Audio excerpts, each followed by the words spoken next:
अस्सलाम वालेकुम।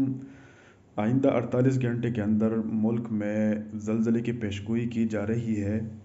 पहली बात तो ये है कि ऐसी टेक्नोलॉजी अब तक वजूद में नहीं आई है जो कि ये कह सके यकीनी तौर पर कि ज़लज़ला आएगा, कितना होगा और किस तरह आएगा और कहाँ कहाँ पे आएगा। ऐसी टेक्नोलॉजी अब तक वजूद में नहीं आई है, लेकिन फिर भी हमें अल्लाह ताला की तरफ रुजू करना चाहिए हर हालत में, चाहे ज़लज़ला हो या ना हो। पहले तो आफ़ियत की दुआ मांगनी चाहिए कि अल्लाह ताला रहम फरमाए और ज़लज़ला ना हो। लेकिन अगर खुदा न खास्ता ऐसे हालात आने के इम्कानात हो तो फिर भी हमें तौबा व इस्तिग़फ़ार की तरफ रुजू करना चाहिए। बहुत से मामलात हमारे हैं जो कि ख़राब हैं, हमारे मामलात ठीक नहीं हैं, बहुत से लोग हमसे नाराज़ हैं।